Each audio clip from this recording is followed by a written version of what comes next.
it now, so that's how you can make sense of it. But then it feels like we're going to have to share some truly shocking revelations. Let's hear them.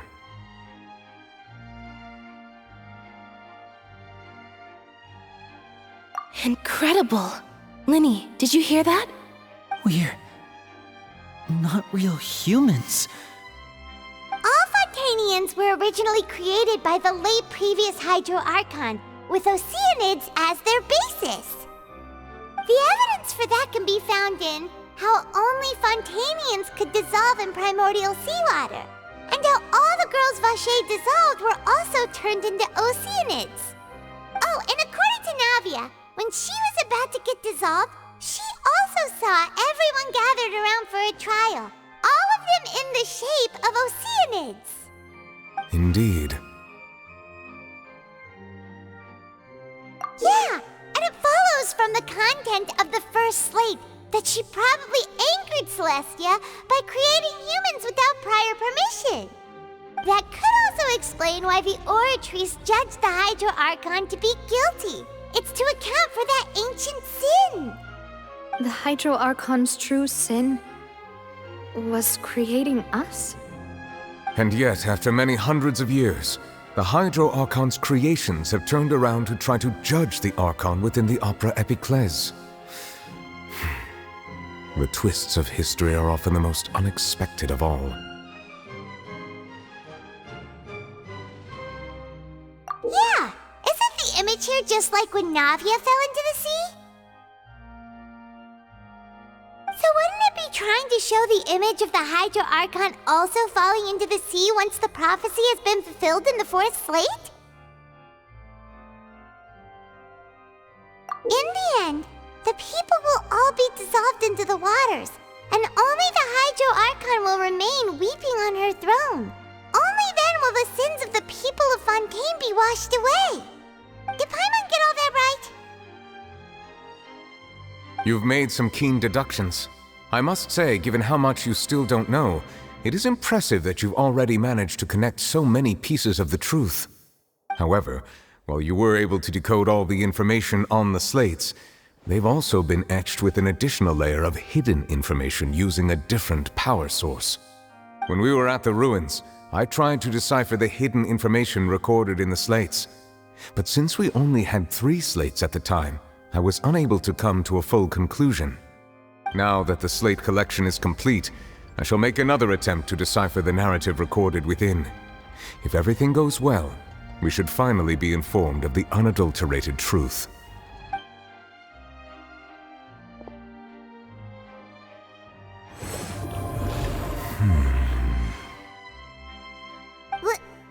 Well? Did you get it? I believe I should share this truth not only with you, but with all the people of Fontaine as well. I will try to briefly summarize it for you.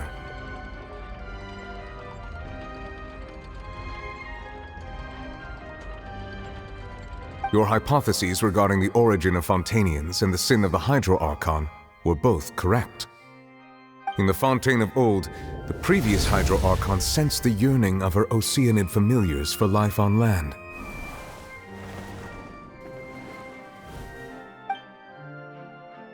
The Oceanids were enamored with the beauty and romanticism of human beings, and wishing to have those experiences for themselves, expressed to the Hydro Archon their desire to become of a similar kind. However, even though water as an element is intricately linked with the power of life, the Hydro Archon, as one of the 7, did not possess the authority to create a new form of human life. Not one to give in, she eventually found a way to create permanent humanoid bodies for her familiars by appropriating the power of this planet's primordial sea. She poured primordial seawater into the Oceanids' blood vessels, creating humanoid mimics in the process. But if Fontainians were to ever come into direct contact with water from the primordial sea, the power within their bodies would escape these artificial restraints and return to the sea. As a result, their forms would collapse, and they would be reverted to their original forms as Oceanids. Of course, The Hydro Archon never received permission from the heavenly principles to create a new human race. And thus, the Hydro Archon and all of her creations came to shoulder the original sin of appropriating the power of the primordial sea. That is the true history of how the people of Fontaine first came into being. So we were all Oceanids before we turned into human beings? That's way too much information for me. I think I'm just going to pretend that I never heard a single thing. Wait, but if that's the truth, we can't let the Hydro Archon be sentenced to death. After all, her only sin was creating us. This really might be too much information for your regular Fontainian, but it does answer a lot of our questions. Alas, your hypothesis regarding the third and fourth stone slates was inaccurate. The slates' respective positions are, in fact, correct.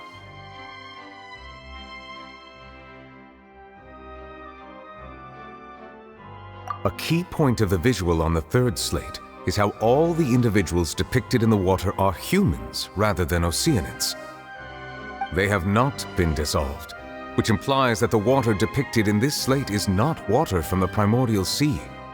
The nation of Fontaine is the nation of Hydro, as well as the nation of trials and justice. Instead of being the literal element, the water in the scene symbolizes judgment and justice. You may also recall Navia's experience. When she fell into the sea, her consciousness was surrounded by that of many others who intended to hold a trial to determine her fate. Therefore, the meaning of the third slate is that the people of Fontaine shall try the Hydro Archon at the court of justice.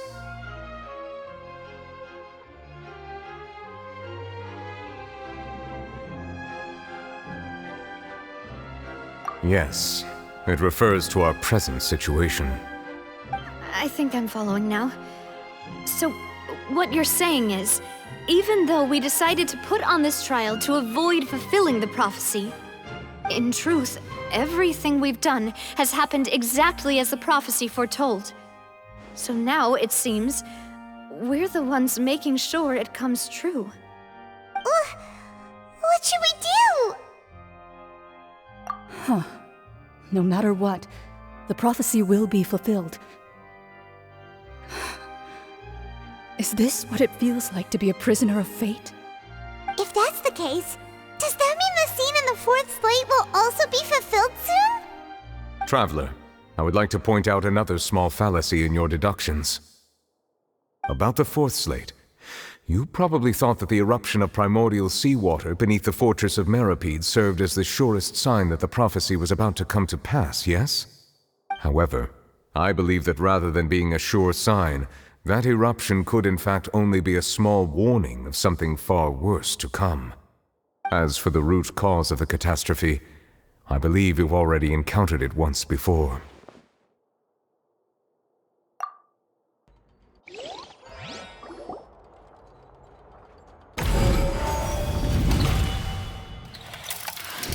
This eruption was just a small warning of the things to come. We must find the root cause of the disaster.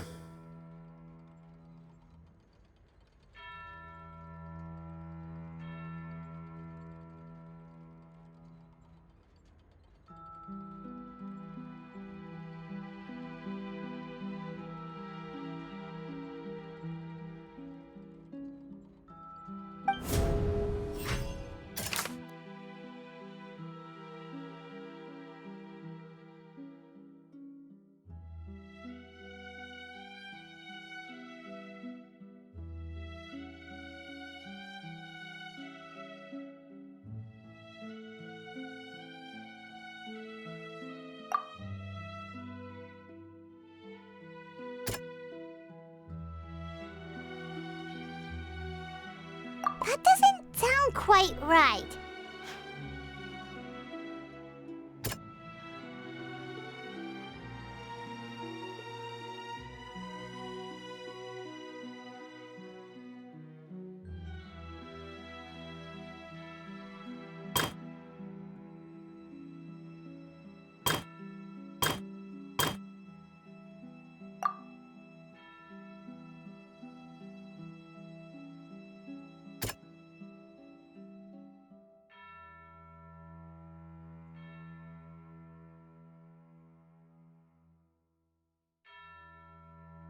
That doesn't sound quite right.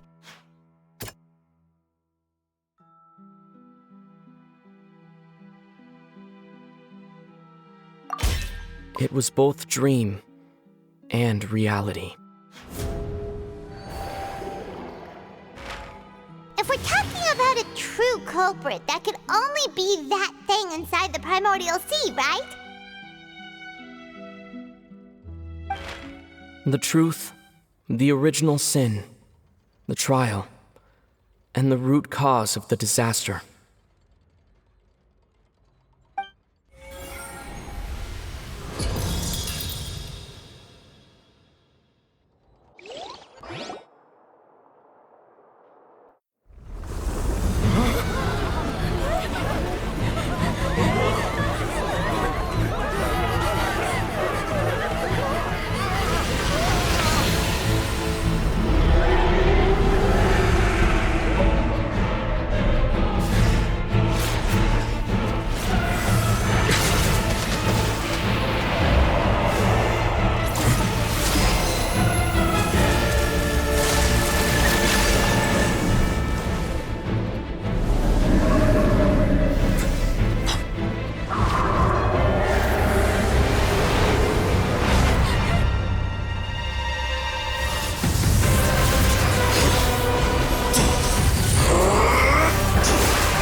That was way too close!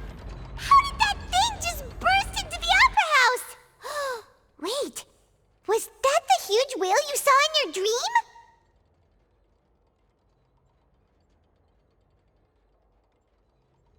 So we've met it at last. I understand very well why it has chosen to make an appearance here. That whale does not belong to Tevat. It is a monster that has traversed the stars, weeping all the while. It has been greedily consuming the energy from the planet's primordial sea, using it to grow. That is the main cause for the rising sea levels. And once it has finished consuming all of the energy contained within the sea, its next step will be... You said that when the Hydro Archon first created Fontainians out of Oceanids, she filled their blood vessels with primordial seawater. Precisely. That whale finds the blood of Fontainians nigh impossible to resist. Therefore, when it left the primordial sea, it decided to make its next stop a packed opera house full of food. Food in the form of Fontainians. We just barely managed to push it back, right? In that case, won't it come back to target the people again once it's managed to recover its strength? That is correct. Indeed, it is more accurate to say that we should thank that Harbinger for buying us some time. Without him, the whale would have likely come onto land far sooner. From the way he looked, he must have been fighting the creature for quite a long time. That battle maniac. We've always known that he had a special connection with that whale, but we definitely didn't expect it to help us out like this. Anyway, now that we know that this whale is the actual cause of the disaster recorded in the prophecy, all we need to do to stop the prophecy would be to find a way to beat it up, right? It is too late. It had already absorbed too much of the primordial sea's energy before we could notice it. At this point, it has become practically integrated with the sea itself. Even if the entirety of Tevat were to be destroyed, it could still survive and swim off towards some other world. That's That's not something I will accept. We've already done everything we can, and we even found the true culprit. We've come so far. You can't just tell me that the last hurdle is some impossible foe. That's just not fair. Indeed, that's not how a grand performance should end. I'll fight it to the end, no matter what. So the prophecy will be fulfilled no matter what, huh?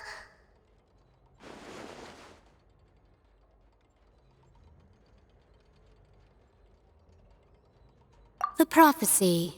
Yes, what has been prophesied will be fulfilled. You may view such things as the history of the future.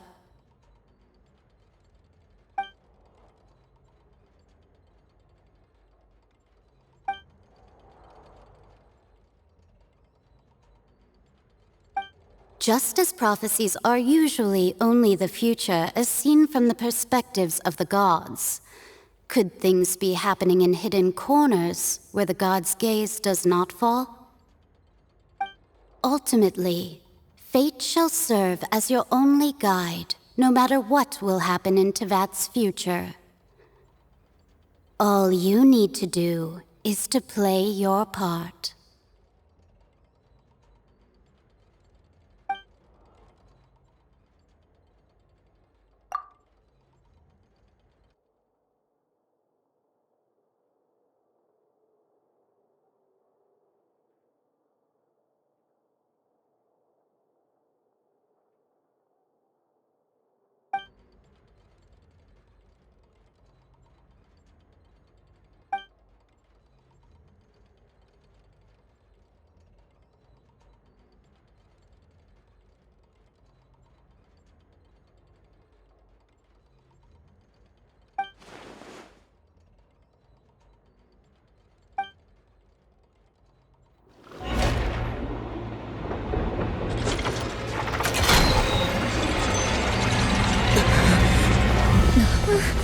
What's happening with the aura trees?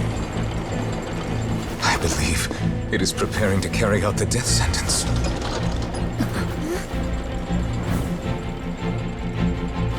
Farina!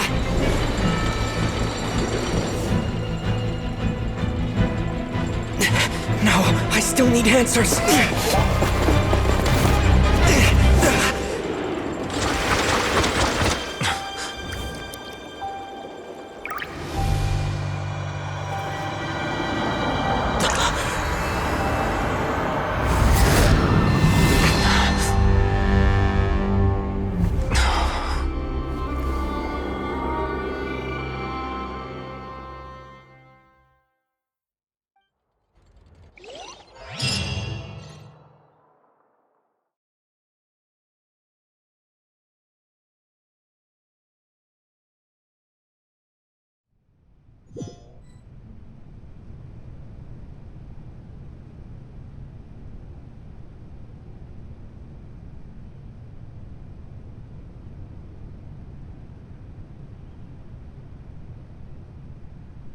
You...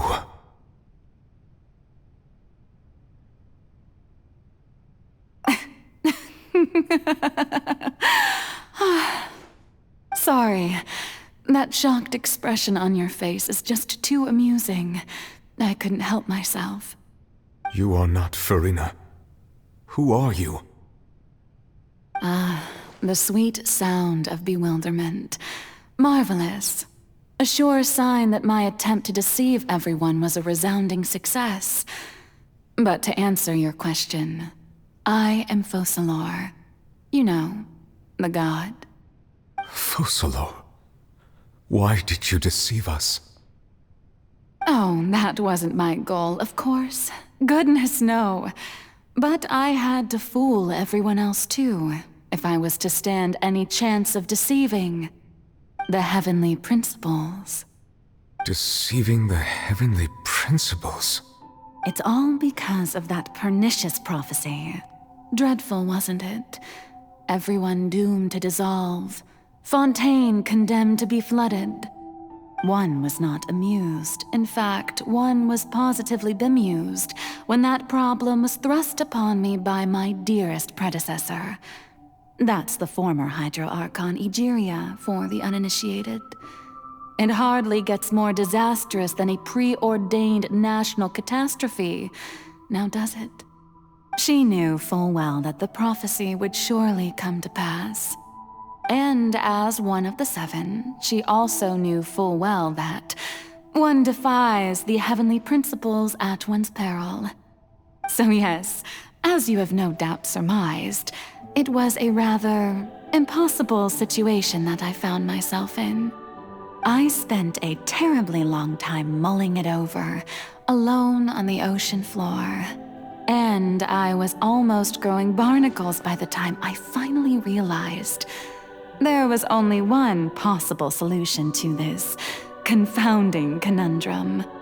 I had to outwit the heavenly principles, allow the prophecy to be fulfilled, ostensibly at least, while saving everyone at the same time. I'm a genius, I know. I can only assume that's why Egeria chose me as her successor. Although, looking back now, it was hardly the inheritance one dreams of. Between the task of saving the nation, the quotidian duties of the Hydro Archon, and not to mention the original sin of creating a new race of humans, I dare say she left me quite a colossal mess to clean up. But one can only play the hand one is dealt.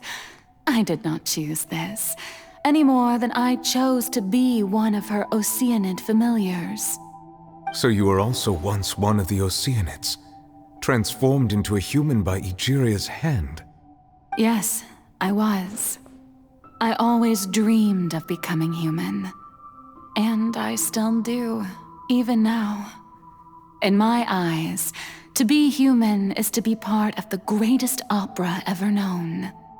After becoming a god, I separated my divinity from my body and spirit, leaving behind only a self that was as naive and bewildered as my past self on her first day as a human being. The me you see before you now is that divinity, and the human counterpart I left behind, I named Farina. She could feel joy, sorrow, and everything in between. She could be as vain and conceited, or as meek and vulnerable as she wished. Her strengths were of a kind only a human could possess, as were her shortcomings. But in my eyes, Farina's humanity was what made her perfect. She was perfectly human in every way. The person I always wanted to be. Anyway, so then I cursed her. All part of the plan, of course. The plan to deceive the heavenly principles. Do you still remember the final scene of the prophecy? The Hydra Archon alone, weeping on her throne. In order that the prophecy might appear fulfilled, I invited Farina to be an actress, to play the part of the Hydro Archon in the prophecy. Under the curse I placed on her, so long as I, Focalor's divinity, continued to exist, she could not die. But nor was she free to live her life in the pursuit of happiness. Instead, she was forced to take the stage in the opera house, to embrace the role of leading lady, to forever play the part of the god from the prophecy, all to create a deceitful appearance of that prophecy coming to pass. I suppose now you probably understand why your court is called the Opera Epiclese. But Farina is only human, isn't she? Even though she has had a long life, her mind is no stronger than that of any other ordinary human being. I cannot begin to fathom what she has had to endure. It must have been torture for her. It has indeed. And although she is, in a sense, me in human form, I most definitely owe her an apology for it. It's been 500 years, and all along, She's been playing her part in the most unimaginably long, unbearably lonely, and agonizingly painful opera of all time.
Oh, who permitted you to come onto the stage?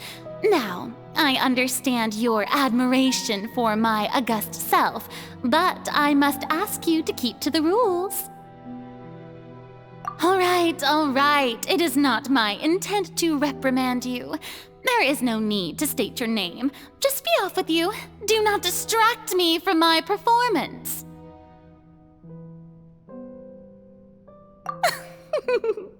Oh, do not jest. Can you not feel it? I am Focalor. The eyes of countless Fontainians are upon me. I must, at all times, display the utmost elegance and nobility.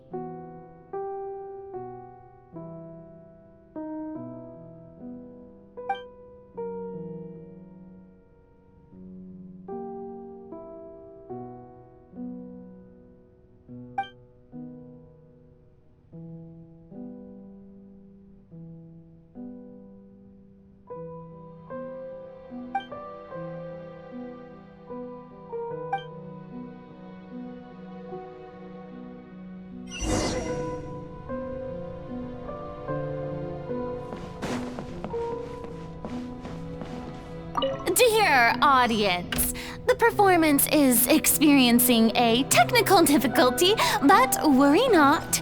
The guards shall resolve it soon enough. Bow your head.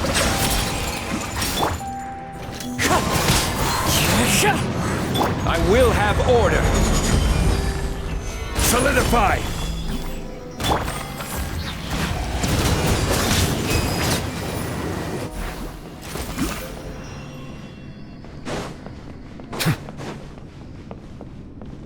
Hey, what gives? The audience is still watching me, you know. Guards? Wait, where are the guards? Guards! Justice is blindsided. The tides beckon.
Farina.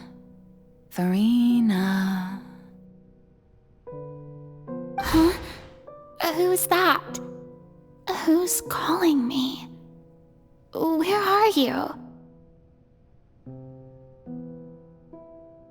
Be not nervous. Be not afraid. I am before you. Wait a moment. You're near me? How can this be?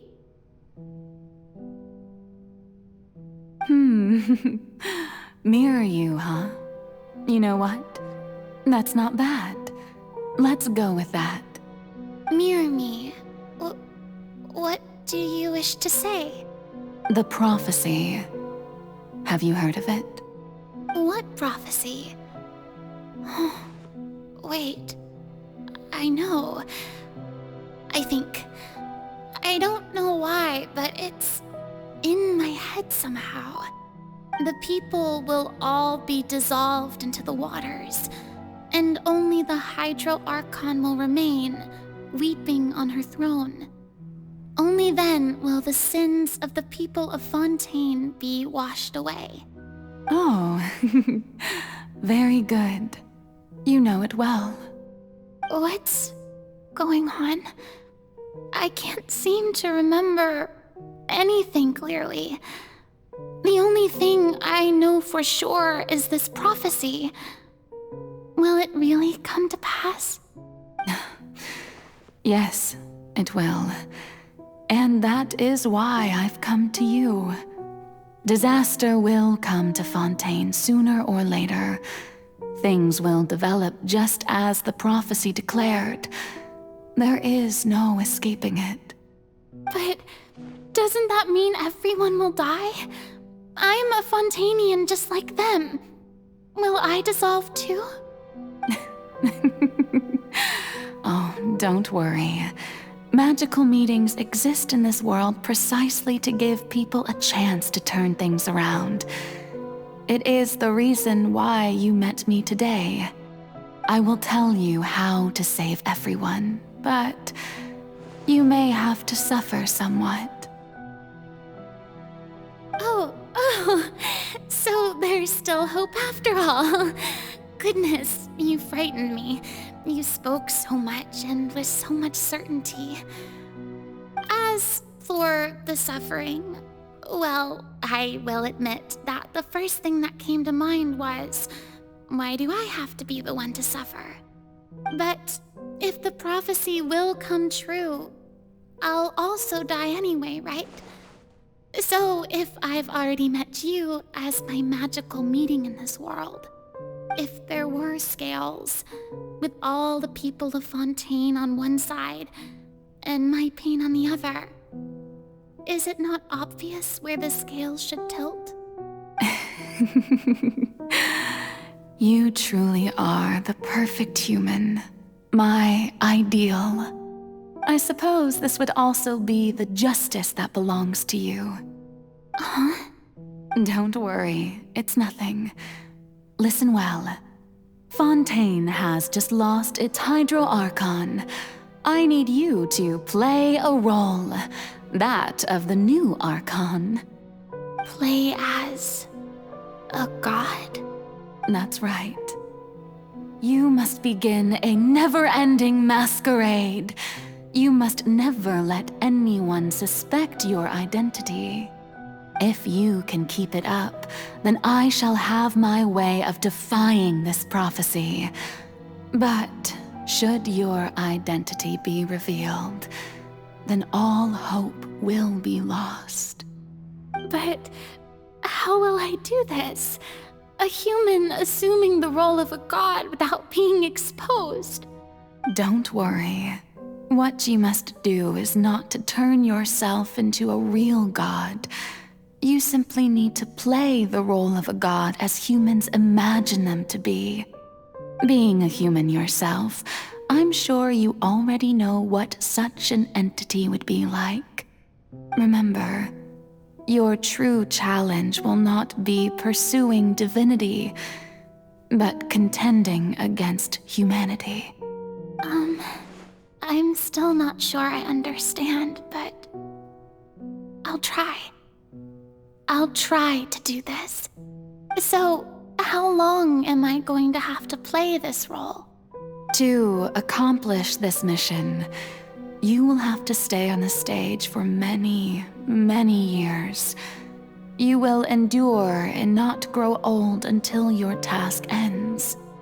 But I promise you, all will eventually end in a magnificent and dramatic trial, and everyone will be saved. A trial? Huh. How exciting. I'll be looking forward to it.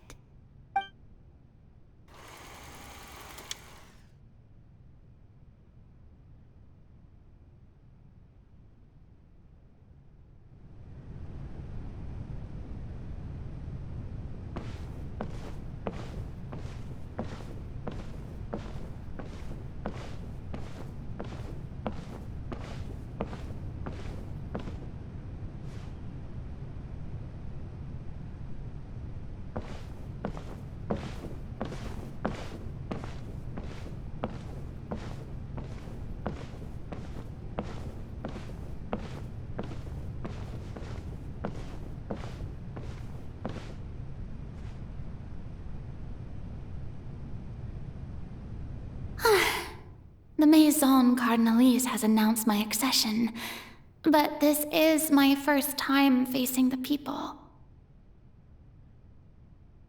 What should I say to most appear like a god? To be honest, I still don't know. Perhaps I should first try to act natural.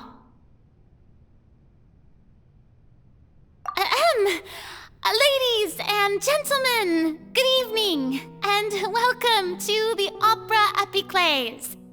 I'm sure you've all heard about how I have taken on the role of Hydro Archon. Indeed, I am Verena de Fontaine, your new Archon.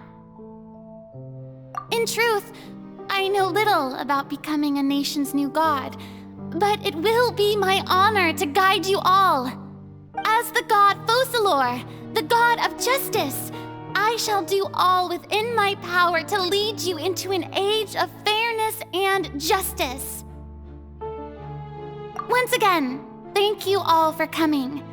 If you should have any questions or suggestions, please send them to the Maison Cardinalise.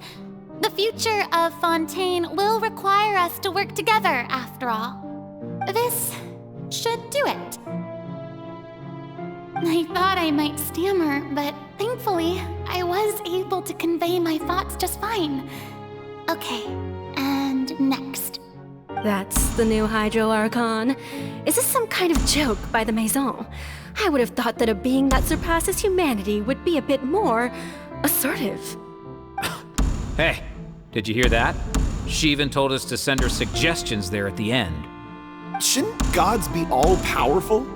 She's being so modest. What's the difference between her and an ordinary person, then?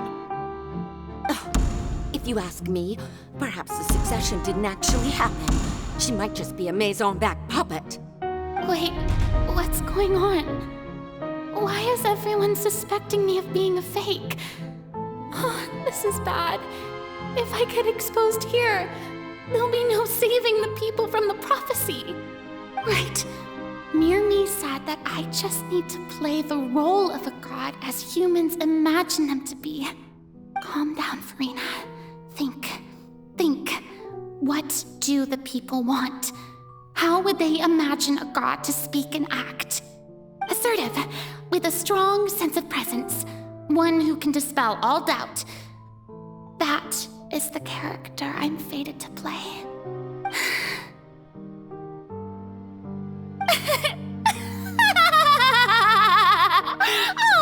Oh, very good, my people. Only ones such as you are deserving of my rule.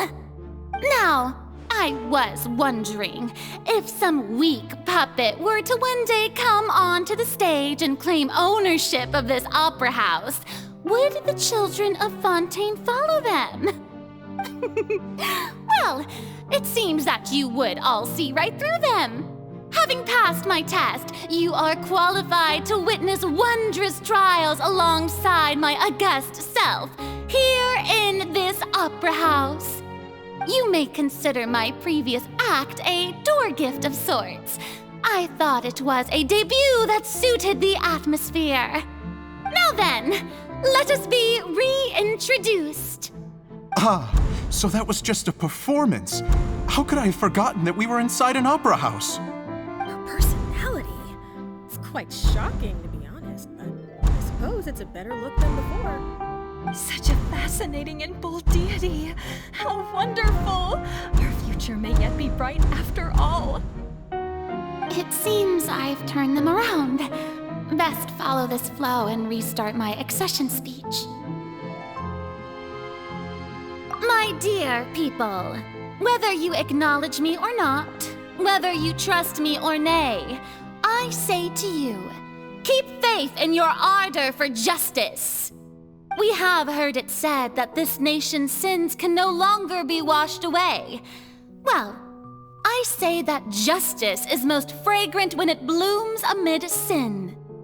The scales of justice should not weigh heavy in the hands of its God. On one side, it must carry fairness and justice. And on the other, praise and applause. May law be the prayer on our lips. May judgment be our worship. Let us light the fires and drink to the future of Fontaine! There is no trouble in this world that justice cannot solve. All that is needed is for you, my people, to believe in it, heart and soul. So long as I, the Archon Focalor, stand within the Opera Epiclese, so long as I stand before the Oratrice, I shall even judge the gods of this world!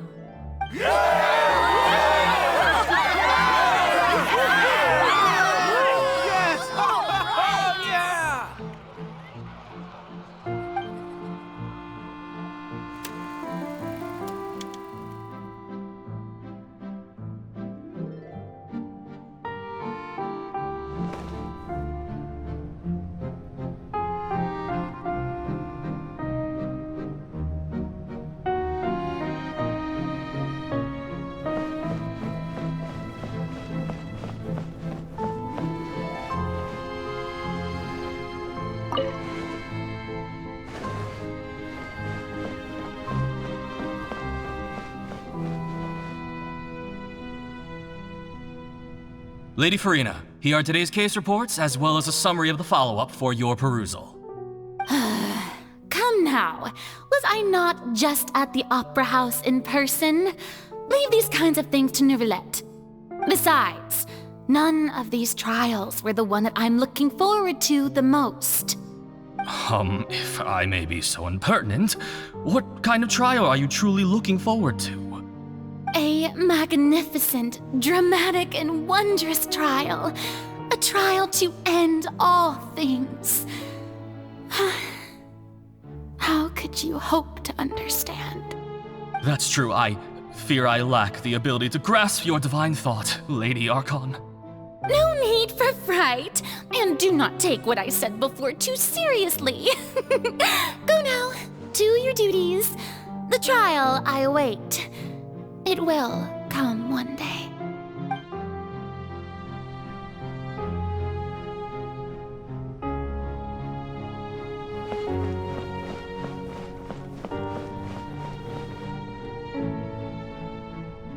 Lady Farina, I don't know what to say. Thank you for agreeing to see me. No need to thank me. Or rather, thank your own sense of perseverance instead. Long have you stood in line to meet me, have you not? Oh, I'm afraid that's just an inevitable consequence of my divine charm. All right, Deoteria, is it? How is your son's illness? You remembered me, and you knew of my family, too. He is doing much better now. In fact, he is far more of an ardent believer than I. He was the one who forced me to seek an audience with you, and to bring your words back to him. Oh, good. Very good. If this should happen again in the future, please do not hesitate to come and tell me.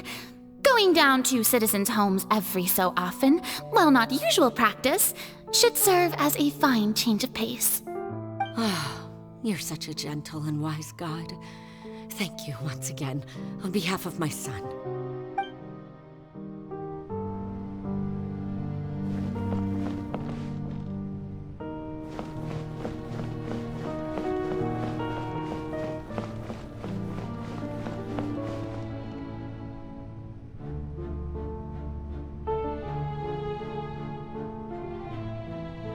Lady Farina, here are the latest hydrological reports. As for the specific parameters you asked to take note of, I'm afraid things still don't look good. I see. It's as I thought then. As your god, I did already expect this, but I wanted to see how far your human wisdom would allow you to analyze it. All manner of signs indicate that the prophecy will still come to pass. Forget it. That's not something you need to worry about right now. Well, as I understand it, the Fontaine Research Institute is also trying to find a way to counter the rising water levels. Really? Have they found anything? I'm afraid that they haven't found any effective solution thus far. Oh, is that so? Well, no wonder. This issue has reached the realm of the gods, after all. Still, their spirit is praiseworthy.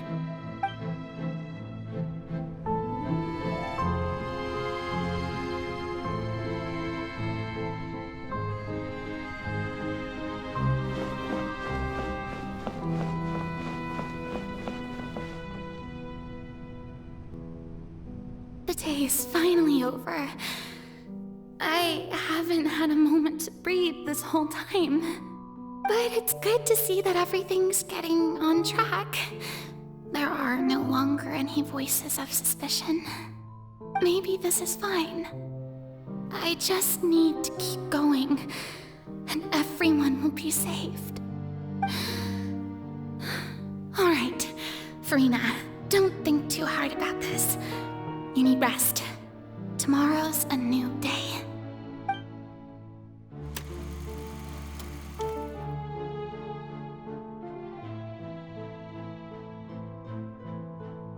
Lady Farina, here are the new trial reports for the latest cases, as well as a summary of the follow-up. There'll be no need for that. I've seen them already. There's no need to go back over scenes I've witnessed in person before. Lady Farina, I've waited so long for this chance to see you in this manner. Indeed, my dear, loyal citizen. This joyous moment is an honor for us both. Lady Farina, we're detecting significant hydrological anomalies near Poisson. Understood. Keep monitoring.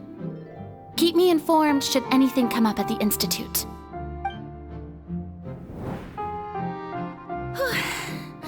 I don't think I let anything slip today. I must show the people that there is nothing to worry about. I just don't know when these days will end. I feel utterly exhausted. Best to rest early today, too.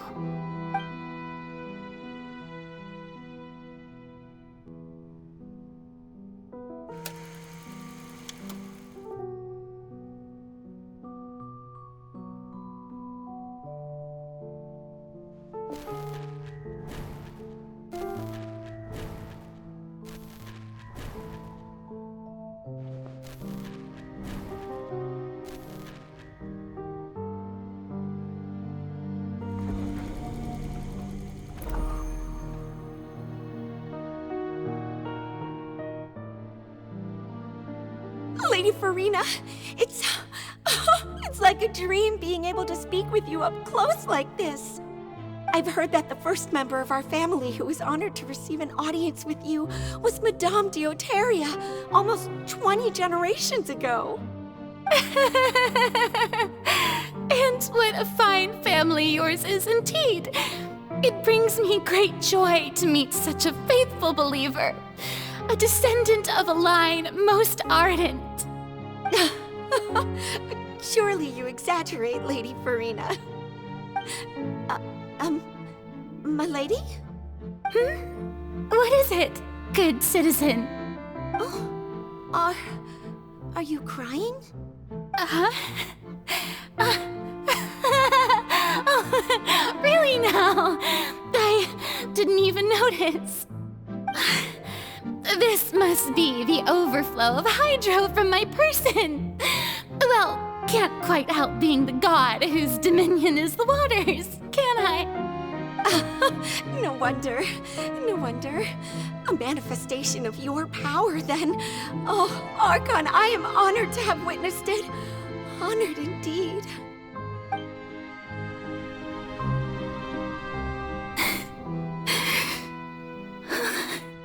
So interminable. So lonely. Just how much longer? Hundreds of years must have passed by now. Perhaps the show must go on for hundreds more. I never imagined that it would hurt so much. Have I reached my limit? No. Perhaps I reached it long ago. Today I didn't even notice my own tears.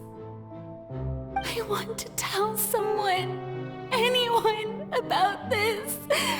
But would that not destroy all I've done so far?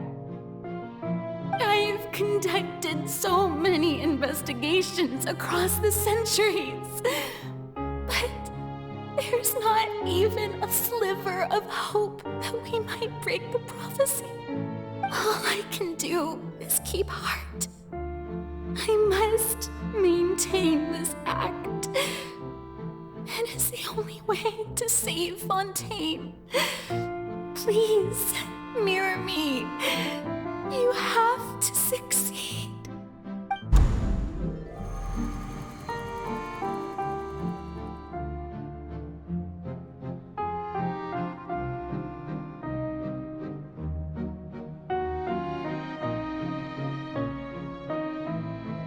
Farina, you don't have to shoulder this burden alone. Although I don't know what you might be keeping from everyone, your people are more than willing to share your burden with you.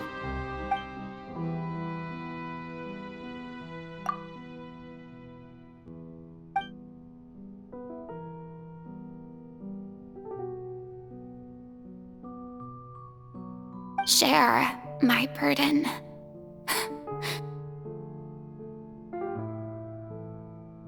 That's impossible.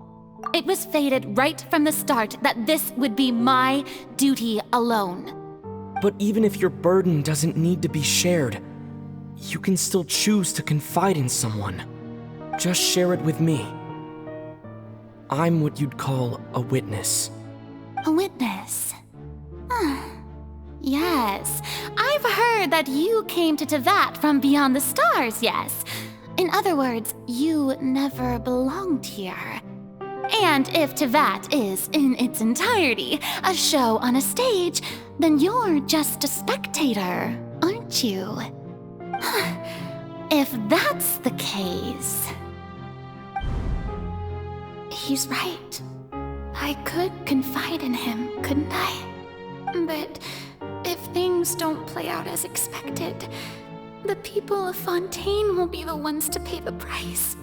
No, Farina, you shouldn't be selfish. But what if it's really all right? Farina, you've worked so hard for so long. Surely it would be okay to put yourself first for once. Just this once. Is it such an outrageous thing to do anyway? To find someone in whom you can confide your frustrations and sorrows? Surely it could not hurt. If you let this opportunity slip through your fingers, it might never come by again. Think about it long and hard.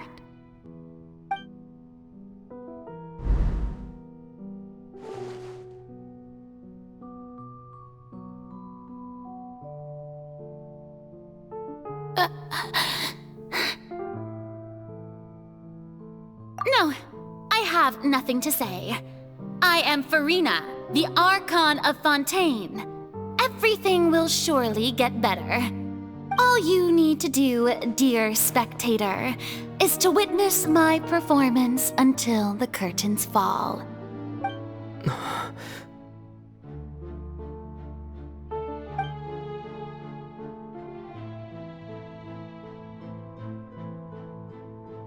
Fine.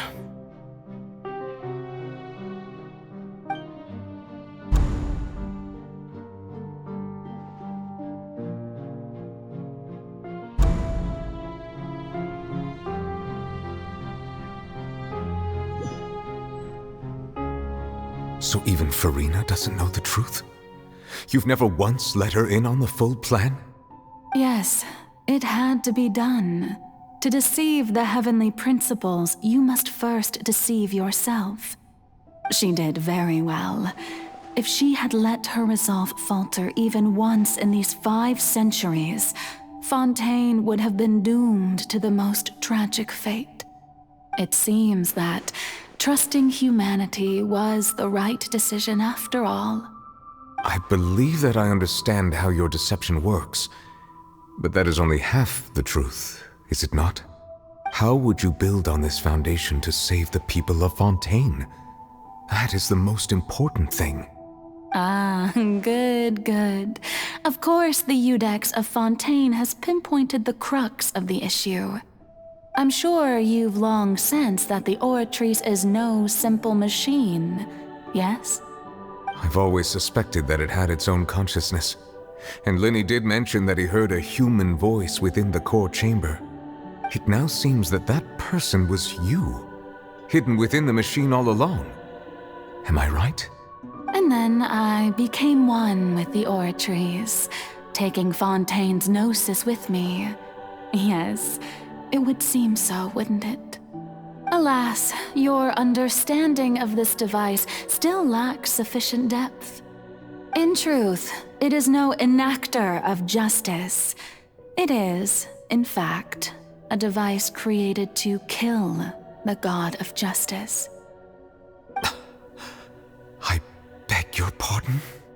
Oh, you have it.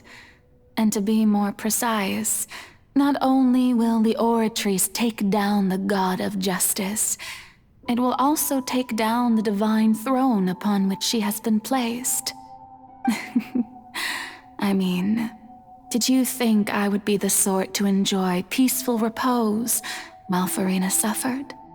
My work over these last 500 years has been to constantly accumulate indemnitium within the Oratrice. But really, some have already discovered that only a small fraction of the energy generated by the device was ever used to provide power to Fontaine. The vast majority had to be, accumulated to enact this death sentence. It was all part of your plan then? Both the trial and the sentence? Indeed. This power, accrued over 5 centuries, could have sustained Fontainians for millennia had it only been used for that purpose.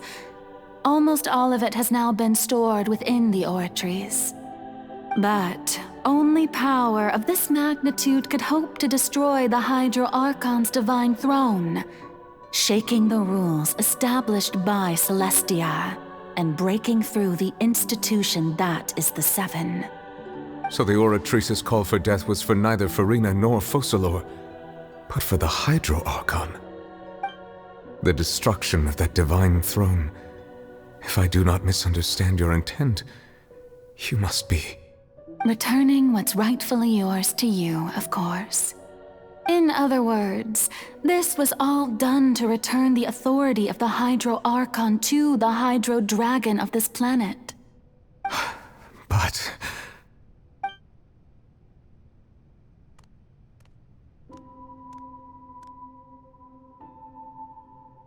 Oh, what? Getting sad again, are we?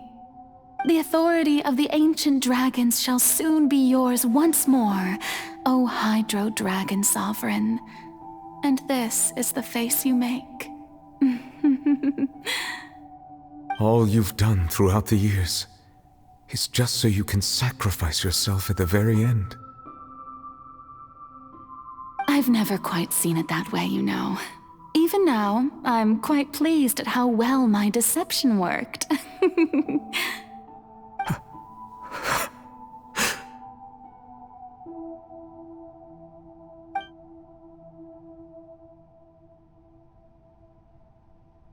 Hydro Dragon, don't cry. I must say, had it been within my rights, I would have loved to judge the heavenly principles themselves. Were they not guilty of essentially the same crime? Egeria stole the power of the primordial sea, and the heavenly principles stole the power you ancient dragons possessed. I, for my part, am the god of justice. And is it not just that your original powers should be returned to you? Speaking of justice, I have always believed that justice lies in the process of pursuing human existence itself.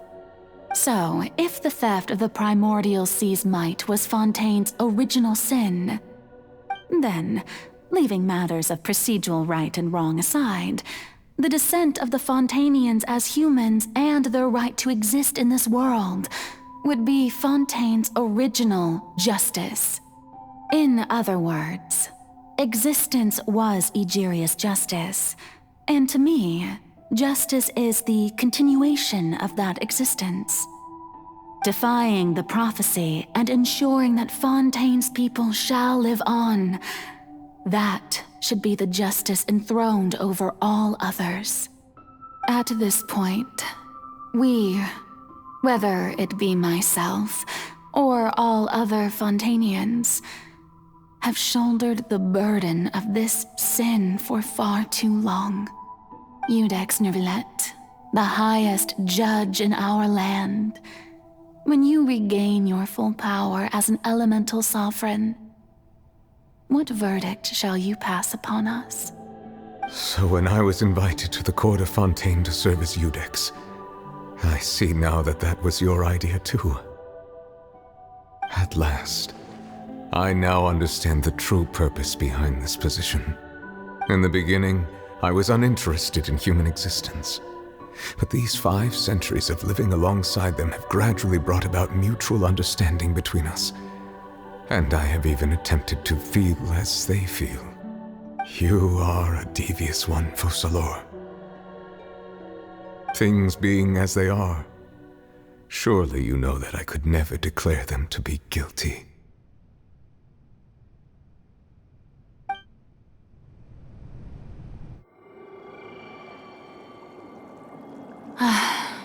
The hour of my execution is almost here. For the sinner, the curtain call has come. I know I may not sound it, but faced with death, I find myself a little afraid. Perhaps this is one thing both gods and humans have in common.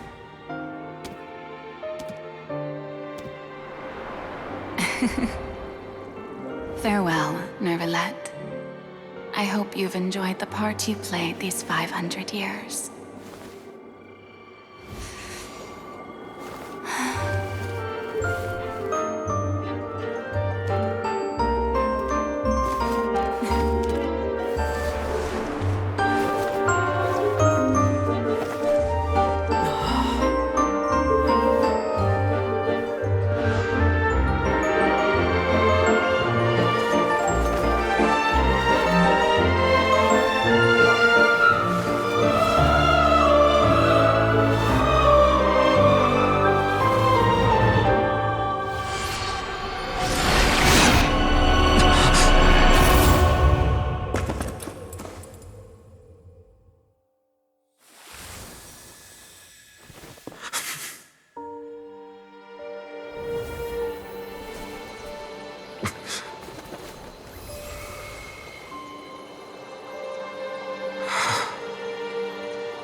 Judex Nouvellette, hereby declare,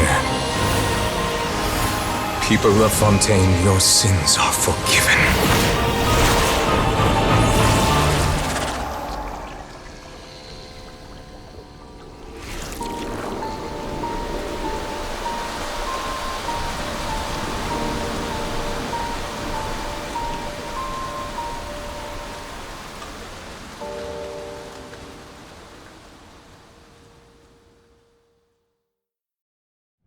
Melusines are...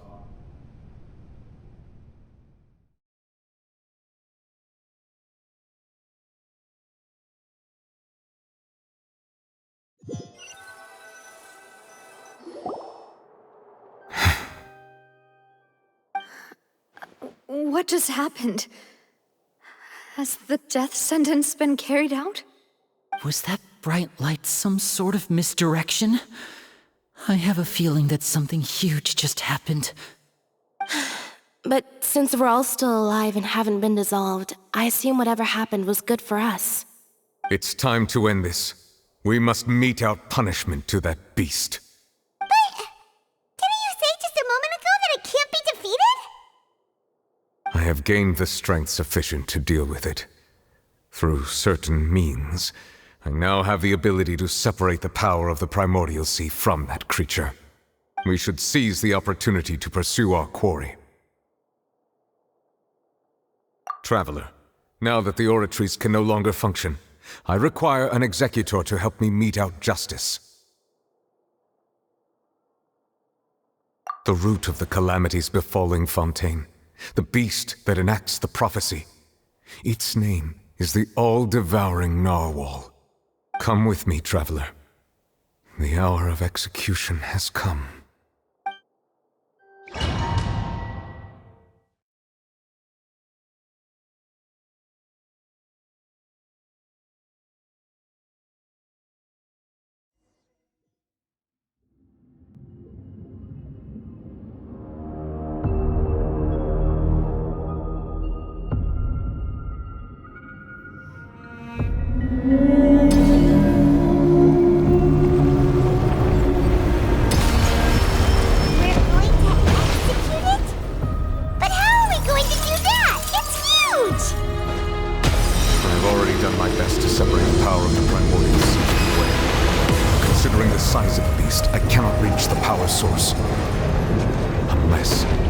Find a way to attack it from within. I shall share a part of the ancient dragon power. We shall look for an opening together.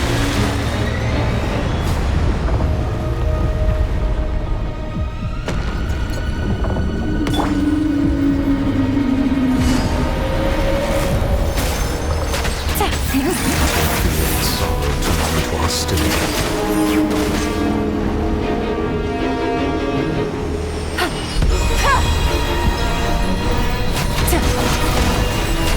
No!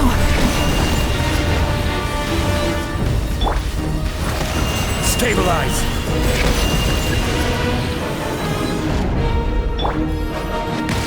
The all-devouring narwhal cannot resist its instinct to devour.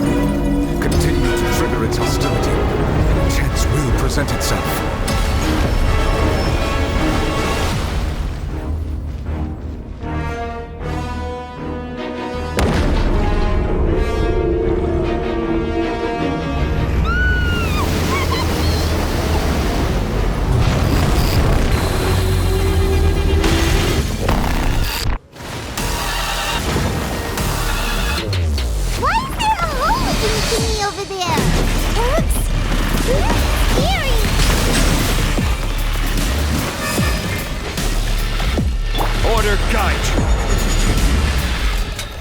Solidify!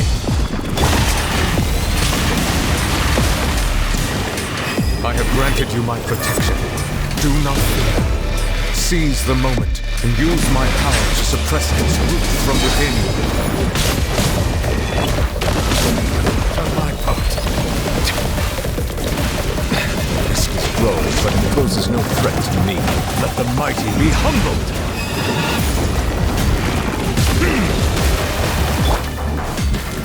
Gather!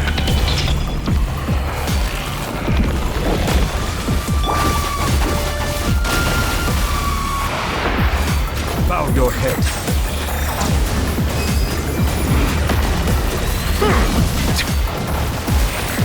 Game's up. Fun's over.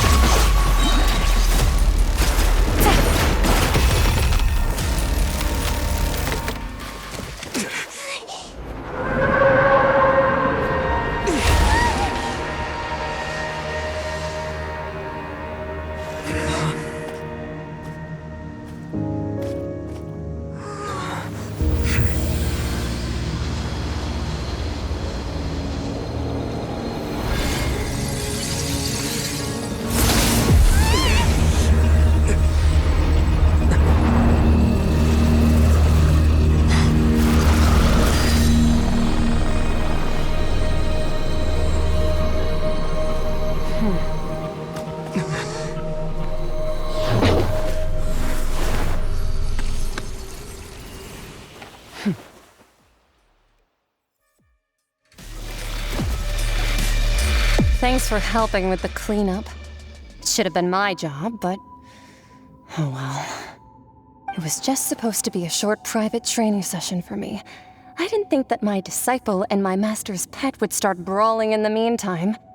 Well, actually, I had a feeling that it would happen at some point, but they bumped into one another earlier than I thought. What a blunder. I suppose I'll have to swing my sword 3 million times as penance.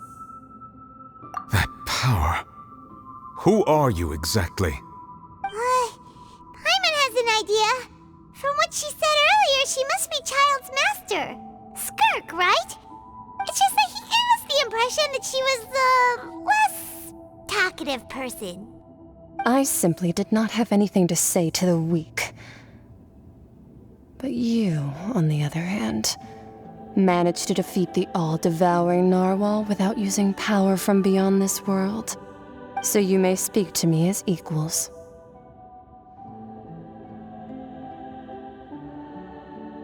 I have to agree. It's a strange use of a planet's primordial waters just to raise an all-devouring narwhal. That kind of power is wasted on it. It's not cooperative. It eats too much. And I have more important things to do with my time than pet sitting. The only thing that creature has going for it is its looks. All in all, it fails as a pet. Miss Skirk? I think you might have missed the point. The point being? Well, being that this pet almost destroyed an entire nation. So what sort of person is your master? Well, Child's master's master. Wait, is that right? Oh, right. So you don't know him. Sorry, I assumed you did. His name is Sertologi. Huh? I am unfamiliar with that name. Huh. So Master isn't sufficiently famous. How should I describe him then? Have you heard of the name The Fowl? The Fowl? Still nothing? Well, how about the Visionary? Vetterfulnir then? Or Gold Rhindaughter? Ooh, that one we've heard! Rhindaughter's part of the Hexen Circle. She's Albedo's mom, right? Oh, so you do know that name. To be honest, I also heard all of those names and titles from my master. I don't actually know them either. But I suppose you understand now, yes? My master is likely a similar sort to Rhindaughter. They are both pursuing some form of perfection. Wait! Didn't you also mention a visionary person? Paimon didn't quite catch their name. Actually, never mind that. I believe it expedient to inform you that the all-devouring narwhal used up nearly all its strength fighting you. Such roiling hydro energies will prove difficult for the planet's deep seas to digest. As such, the Fontaine back on the surface has most likely been thrown into chaos. In other words, the prophecy that you've been fretting over should now be in full swing. What?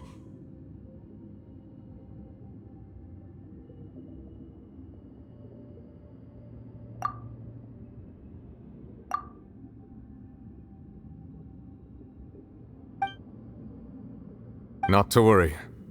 Focalor has already managed to deceive the heavenly principles.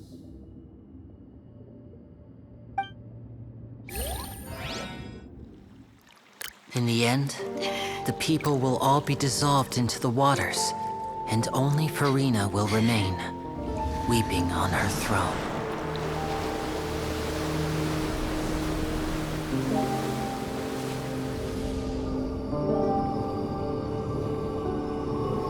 Only then will the sins of the people of Fontaine be washed away.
All hands, initiate emergency rescue!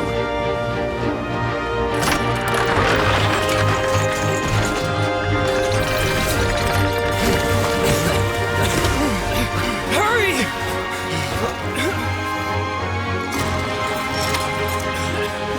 Hey, lend a hand!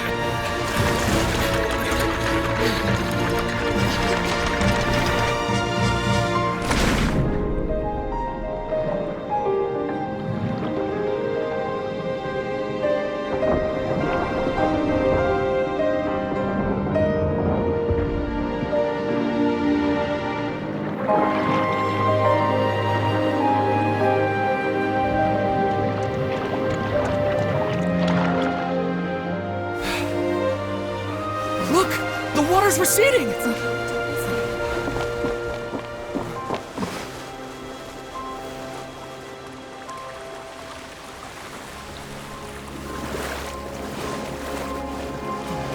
It's a miracle! Water's receding. We didn't dissolve. The prophecy was wrong. The prophecy was wrong.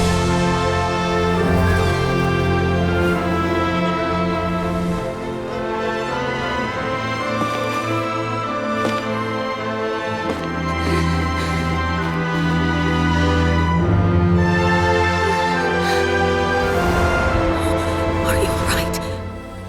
Yeah. We're saved. The prophecy was wrong.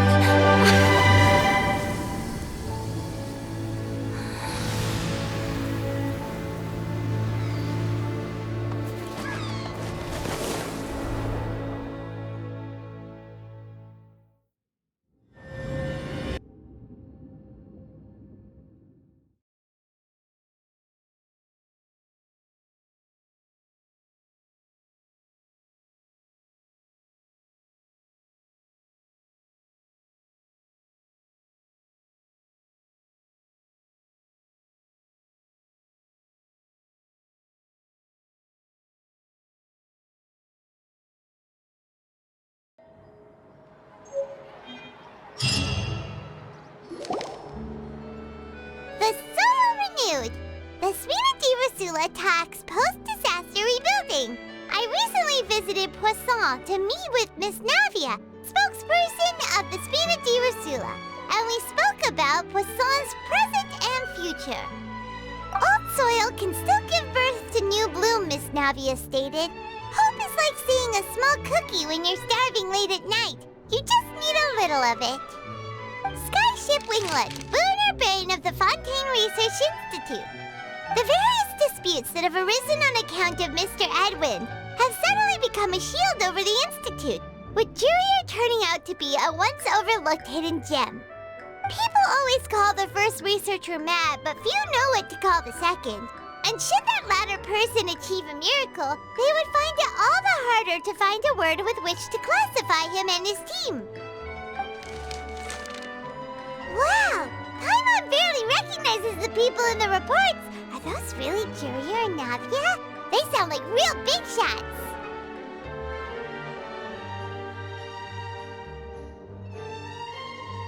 What do you think? Pretty enthralling, huh? The Steambird's idea was pretty simple. With the disaster just having passed, we would print a free edition packed to the margins with good news to calm people down. The value for these big scoops lies in their inevitable follow-ups. We'll publish further reports and go into the stories behind those people. Edwin's assistant, Jurier, created a true flying ship, while Navia is leading people in the reconstruction of their home. I'm sure that these stories could draw even your well-traveled eye. Paimon's curious too! Wait a minute. Didn't we watch everything happen from start to finish? What's there to be curious about? And that's exactly why I'd like you to come conduct interviews with me. You're the best incubators of news, if you haven't noticed. And also, with you around, I'm sure I'll get to see that Duke.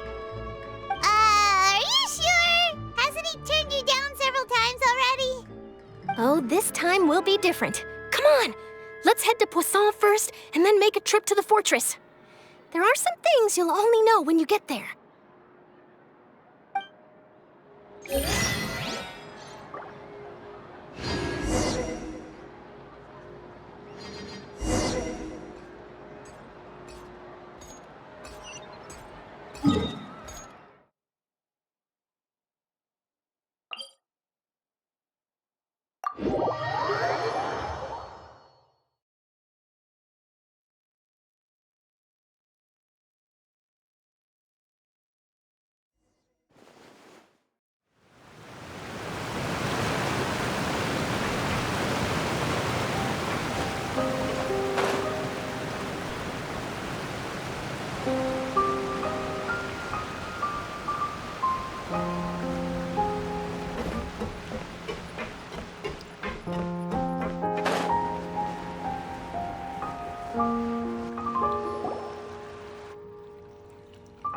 Navia! Oh, it's you. What brings you all here? Hey, we're just having a look around. I'm here to update myself on how things are going here. Oh, the Fatui are here too! Let me introduce you. This is Mr. Garunt Snežević. He represented the Knave in sending us a large amount of supplies, and is helping with our work. Our residents are hard at work as well. Thanks to everyone, work is progressing nicely. We've lost a lot of people, but we're moving forward. That will have to be enough. Hello, Miss Charlotte. I'm a big fan of yours. I especially like that article you wrote last year about Fontaine's stray cats. But if you don't mind, could you not emphasize our role too much in your report? It's not charity we're doing here. We just happen to share the same interests as the Spina. I get where you're coming from. I'll keep it as simple as possible.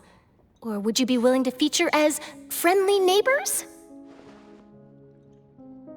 That would be fine. Thanks. Oh, you're back too. How are things? We finished laying down the construction materials. It'll be another hour before the workers are able to go over there. Huh? You're here too, Clarence? Well, her reputation's greatly risen after that whole duel business with Miss Farina, so she's here in Poisson to wait out the heat. All right. She really came here to help me out. There's too much to consider in the reconstruction of Poisson. The Spina has need of more decision-makers. And, well, I do already happen to be connected to Mr. Callis. Oh, wait just a moment. Do you mind me asking a few questions? You know, about how you felt before the duel, about what it was like facing down a god. There's lots of exciting material there, I bet. Forget it. I'm sure you can find a better theme than that, Miss Charlotte. I see you're the same as always. Couldn't you do me a favor, for Navia's sake? Well, if we're talking about doing things for my sake, you might as well just take a few more photos of me. Or of the Traveler. It's better than wasting time persuading Chlorand, at any rate. Of course I will. I'm not gonna let him off that easy. All right, then everyone who wants to be in the photo, gather up and smile.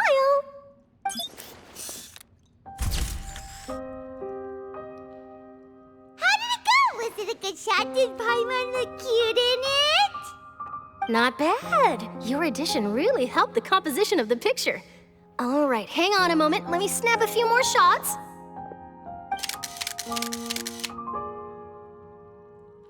All right, that should do it. I'll be back here later anyway, so let's call it a day.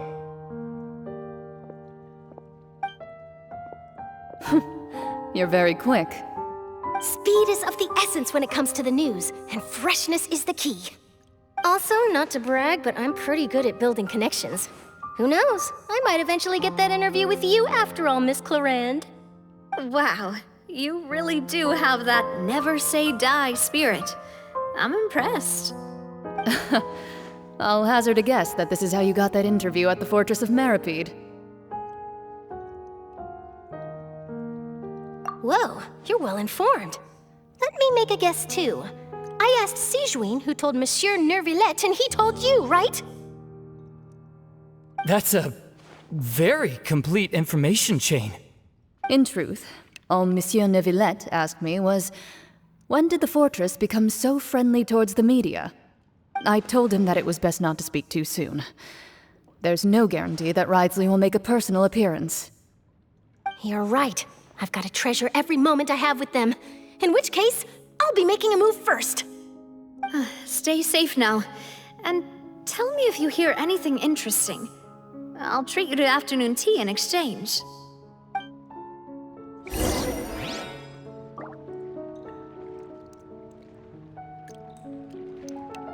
You seem curious about the fortress. Of course.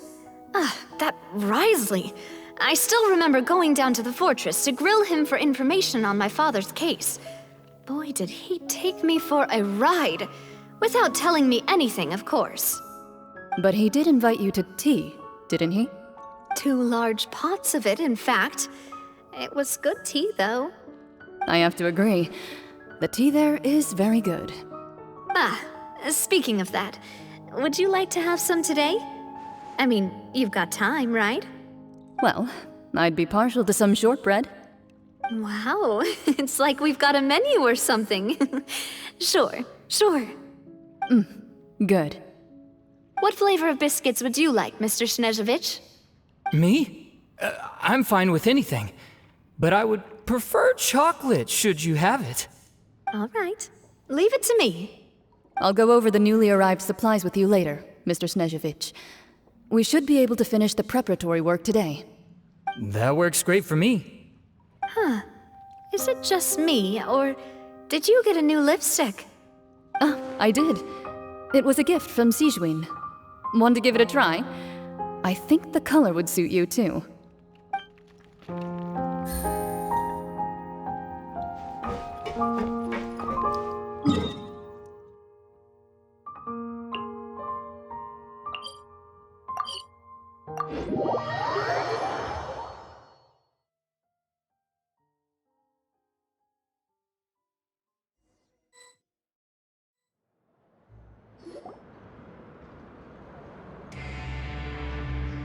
Wow, guess we're here again, huh? There's a real nostalgic feeling to this place. Looks like you've been missing us. Duke! Did you come all the way to the entrance to greet us? Of course. I'm here to welcome you and our dear Miss Charlotte, whom our good head nurse recommended to me. It's an honor to finally meet the much-rumored Duke. Thank you for consenting to my visit to the fortress, sir. No need to thank me. But that said, I shouldn't be the focus of your interview. I trust you recall our agreement? Of course. All right then, this way.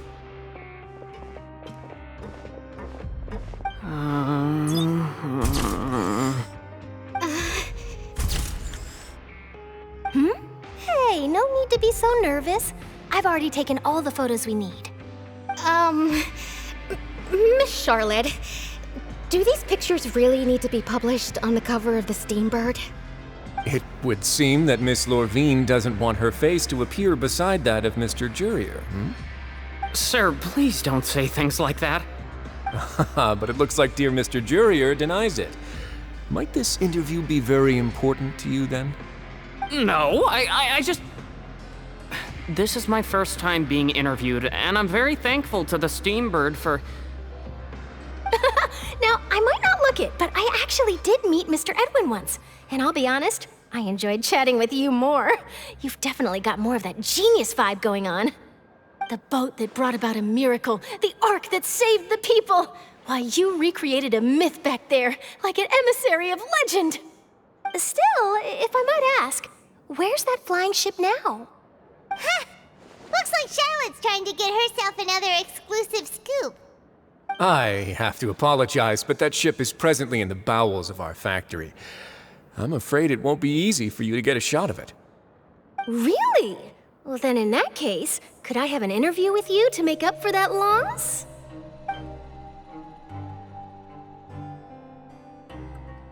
You already know my answer, I'm afraid. Best you interview our head nurse instead. Or perhaps you'd like to take another photo of this couple of researchers? Did you really have to use the word couple? Well, then 2 solo photos will do. Is my hair messed up? Please, someone help me have a look. Things sure are getting pretty lively here. We've seen this kind of thing before. Oh, seems like everyone's here. Would any of you like to try this new drink I came up with? Ah, Siegeween. Hey, Miss Charlotte. Why don't you, take some pretty photos of our head nurse? Sure. Come on, Miss Siegeween, over this way. Let's find a brighter spot. Huh? Sure. Do I have to smile? So, how have things been at the fortress?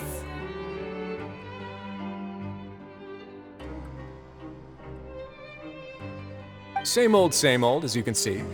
Fontaine's undergone some changes, but this place is still more or less the same. Other than that flying ship, it got a tad too much attention, I think. That's why I decided to let the interview go through. We should direct more public opinions toward the behind-the-scenes heroes. Am I right, Mr. Jurier? Miss Lorvine? You're too kind, sir. I believe that you too should have your day in the sun. Not that you would want that, which is a pity. I'll just leave the spotlight to you two.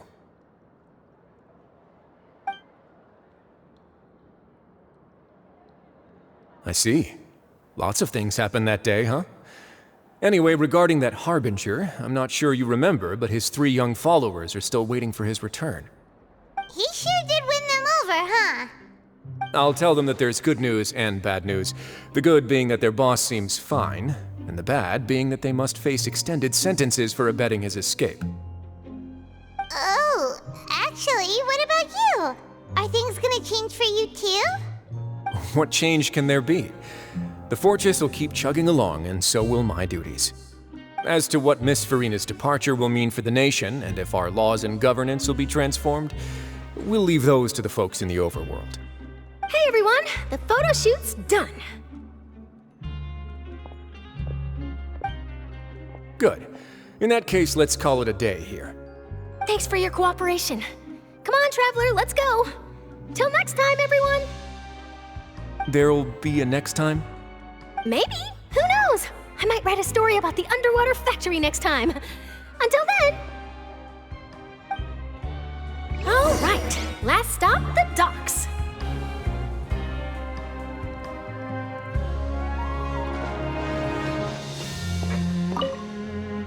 Oh, you know, I'd love to see you in one of Charlotte's photo shoots one day. Is that really necessary? Our line of work doesn't really require much photographing. It's precisely because we don't need the picture that they'll have value as keepsakes. You don't really look all that opposed to the idea, you know. Maybe I'm just happy that I managed to once again avoid the spotlight. I think this interview went well either way. Yes, you successfully kept prying eyes away by using Mr. Jurier and Miss Lorvine as shields. Very good. You should be happy for them. They have a bright future ahead of them.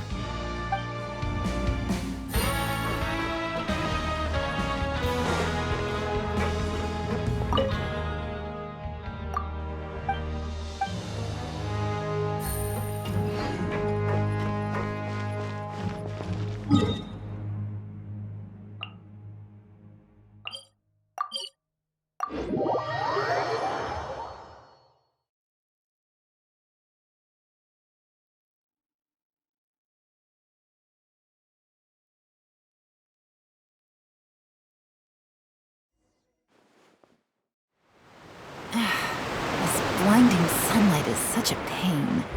No way I can get...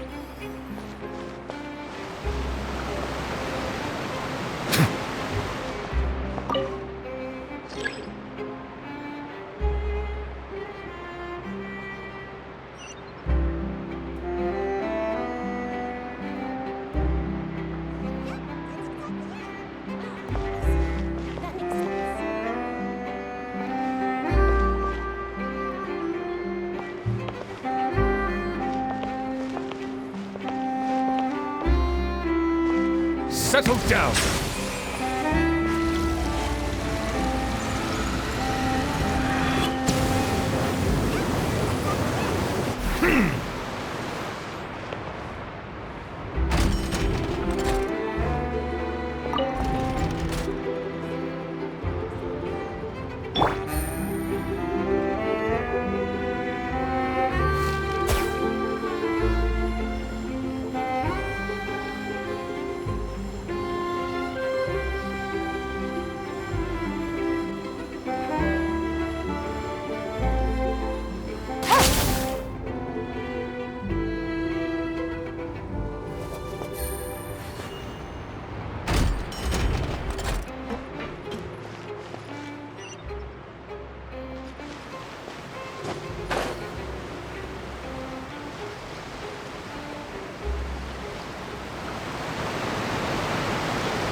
Navia mentioned that she stayed in touch with Linny and the others after working together.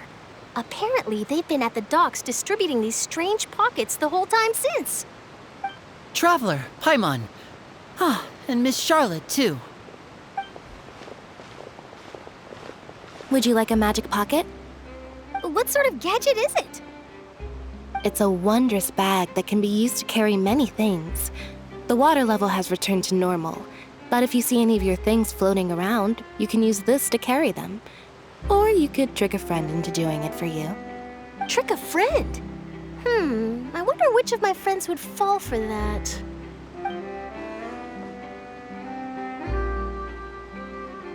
You could just make a friend like Fremine here. Isn't that right, Fremine?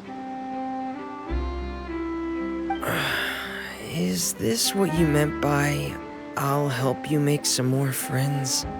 To be honest, that sounds pretty sweet. Could I have your contact, please? Sure. Please, write down my address. You sure are working hard to help Fremine socialize. He was the one who proposed doing this.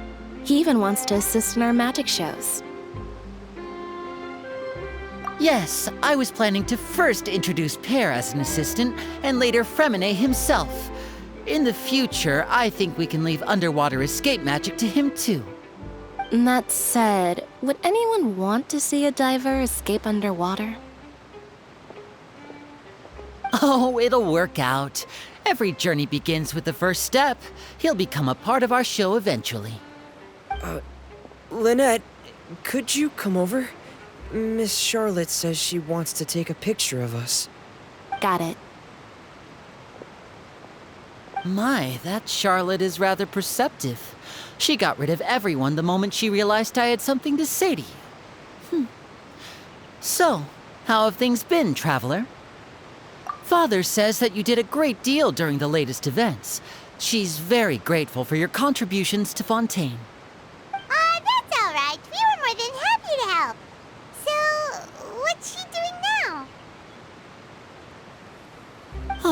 I guess you haven't heard. Well, after Lady Farina left, Father and Monsieur Neuvillette opened negotiations, during which he gave Fontaine's gnosis to her as a diplomatic gift. A diplomatic gift? A gnosis? Yes, I was quite surprised at first myself. But when I thought it over, there were actually a number of things going for it. It could have been done as an apology for the incident with Lord Child, or as thanks for his help in tying the all-devouring narwhal down. Furthermore, Father did also lend significant aid to Fontaine and Poisson.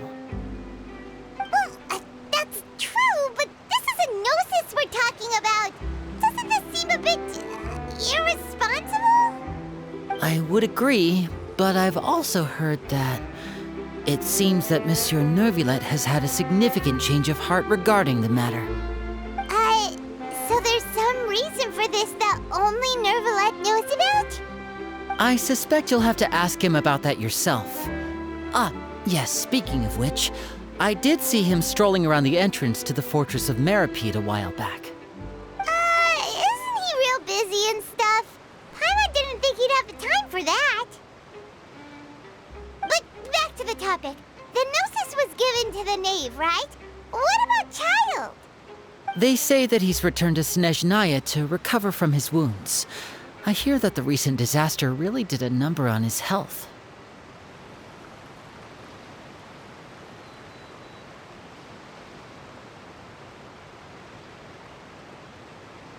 That's true. When you think about it, we've had loads of run-ins with the Fatui. To think we'd be allied with them this time. So shocked by such a simple switching of sides?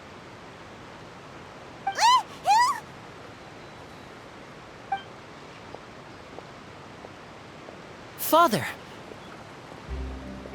Well, what do you know? Come to the docks to see how my children are doing and meet the traveler by chance. Please do not pay my accomplishments in Fontaine too much mind. I would have done them regardless. Are you going to take the gnosis back to Snezhnaya? That is our duty as harbingers, yes. Don't be too preoccupied with sides. The goal of the Fatui concerns not a single place or person, but the entire world. With such a grand goal in mind, it is inevitable that we must wear many masks. Switching my masks is something I've always done. Well, that depends on many things. No one truly knows what the future holds. What good is honesty if you can't rely on it forever? As for you, I very much look forward to our next collaboration. Good things cannot be achieved alone, and you've proved yourselves to be great partners.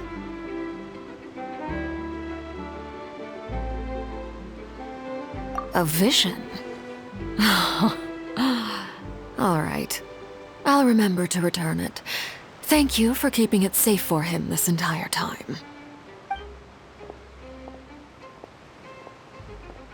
And that's a wrap for me. Huh? You're... Greetings, Miss Journalist. Hello. If I'm not mistaken, there are diplomatic channels I'll need to report to take a photo of you. That is correct. So forgive me, but I will not be able to serve as a subject in your article. However, feel free to write as much as you'd like about our dear magicians and our upcoming rookie talent. I will. The sea breeze is quite pleasant. I shall continue my walk while the weather remains so agreeable. Farewell. Farewell, Father. Oh, she has such an intimidating presence. I didn't even dare to take a picture. Thankfully, I've already wrapped up all my pre-scheduled interviews. Thank you all. This'll be more than enough for me to write about, I'm sure. Don't be too nervous. Why don't you take a magic pocket before you go? Here, Traveler, Paimon, you take one too. To move things about? That's right. Funny.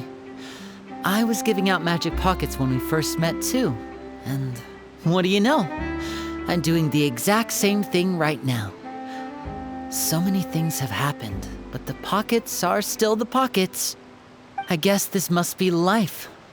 We will all follow our own paths, and serendipity will lead you to your fated friends.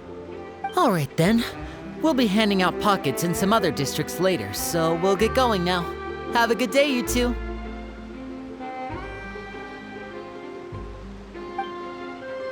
Well, guess we sent Charlotte off. Shall we go see what Neverlette's doing? As long as he's not so busy that he doesn't have time to chat anyway.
I wonder where humans come from.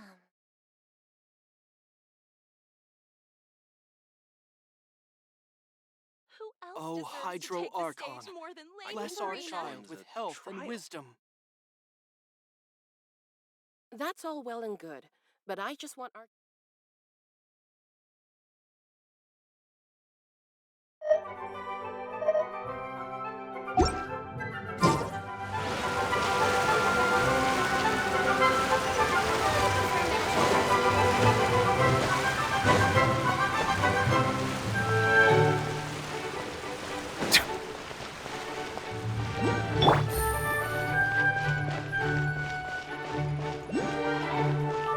The entrance to the fortress!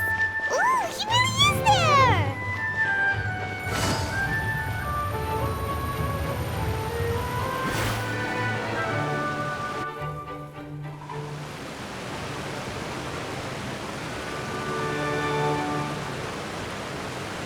So, you really are here, Neverlet!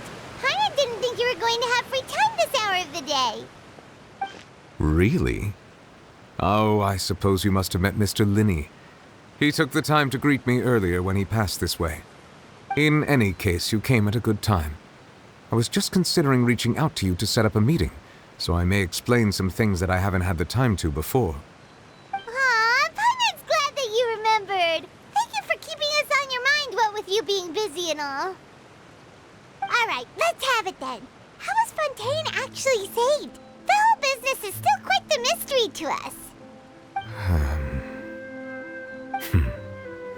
It is strange how words can often leave a bitter taste in the mouth when it finally comes time to say them out loud.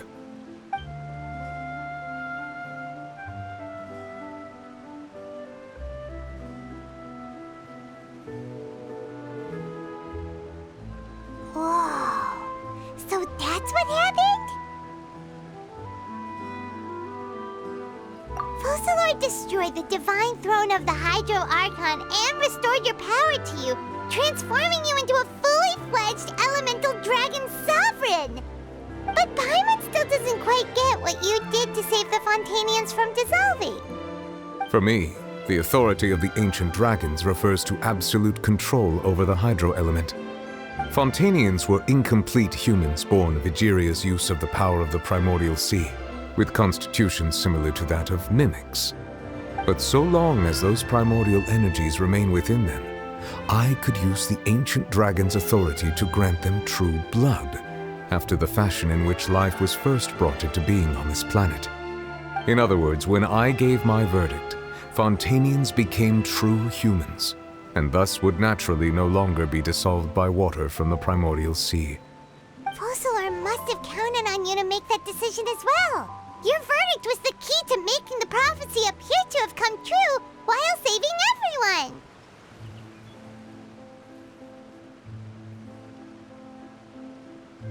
Yeah, and in a manner of speaking, Focalor finally managed to fulfill the original Hydro Archon's wish to turn Oceanids into real people too! It seems from your expressions that you still have more things you wish to ask.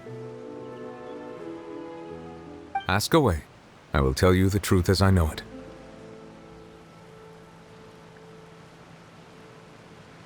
I have investigated his case along many avenues, and I have learned that he once fell into an unknown chasm when he was young.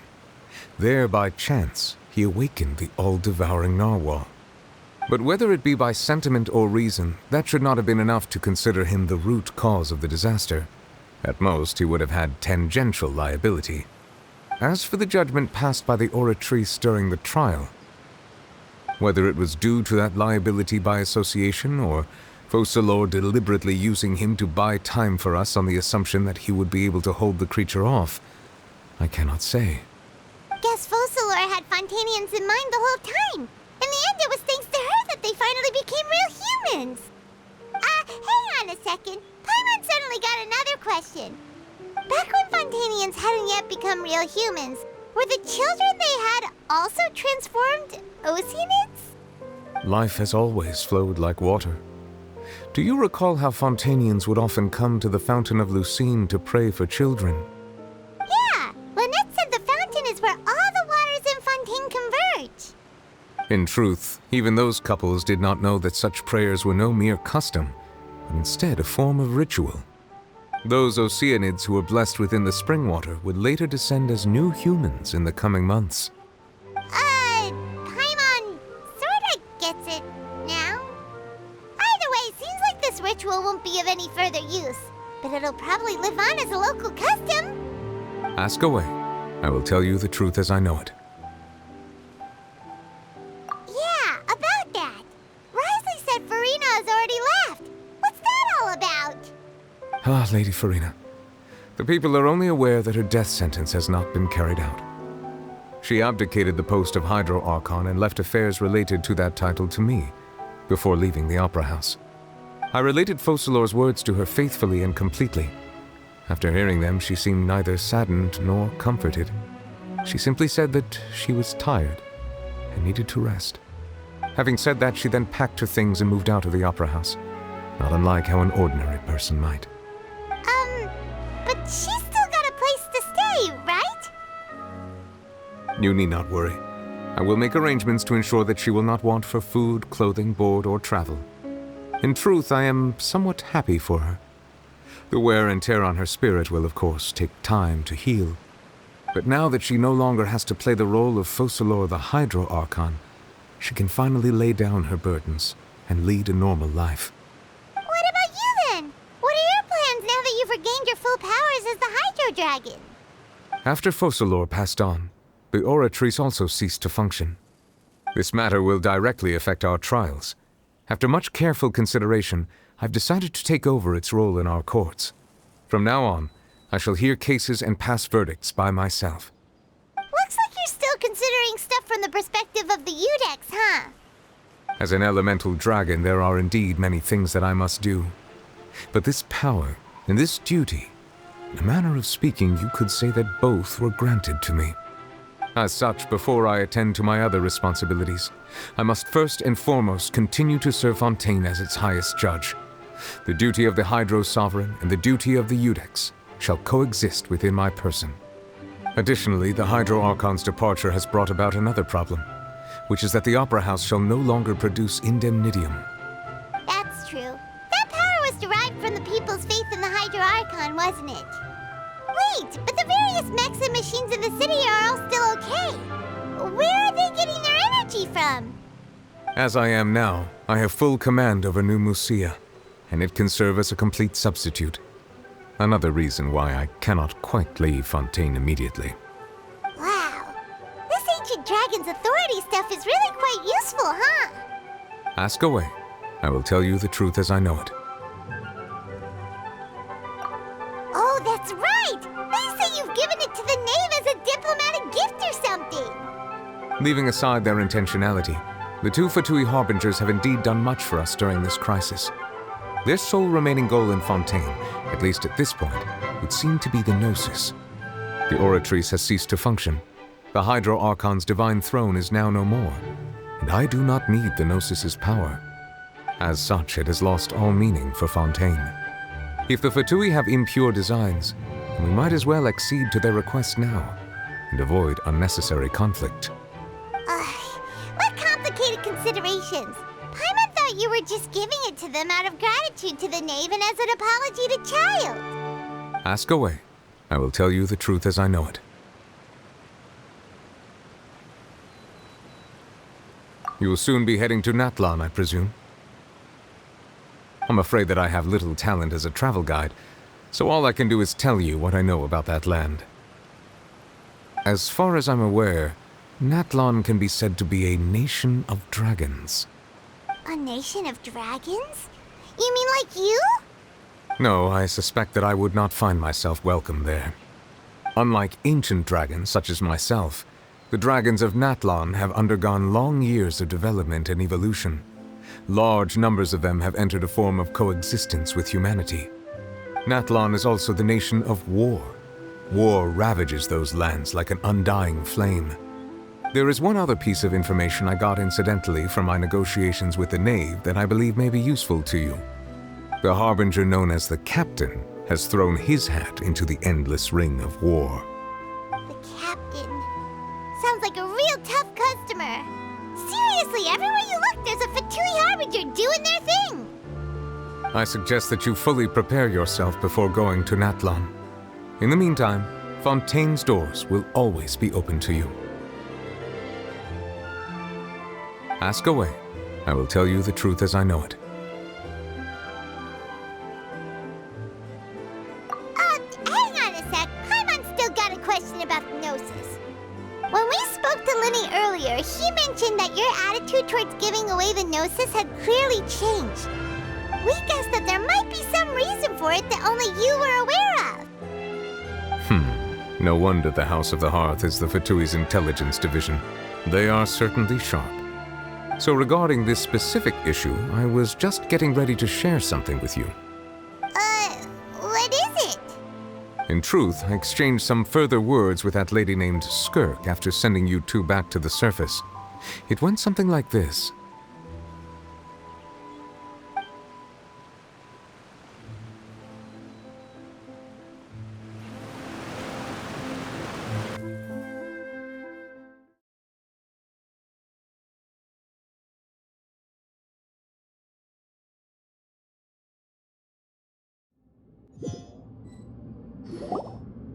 Well, we're going to head topside to see what's going on. You hurry over soon as well, all right, Nervalet? What next? The all-devouring narwhal isn't here, so I'm no longer getting any interference. I can finally catch the scent of your power, what it's made of. It is the authority of the planet's primordial dragons, but with something very similar to a god's curse mixed in. It's quite a novel blend. I'm sure I've encountered something like this before. What was it again? I do not know what you speak of. Of course. How could I forget? You should have the remains of the third descender on your person, yes? Remains? I've never heard of any such thing. According to your parlance, I believe it may be called a gnosis. Well, that much is true. After Focalor's divinity faded, she handed her gnosis to me. But I fear I have never heard of it described in the manner that you just did.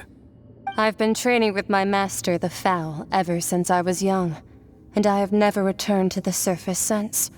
So most of the information I possess, I got from him. It is only natural for those who are greater than humanity to possess a different sort of common sense, which is why there are so many problems in our attempts to communicate with humans.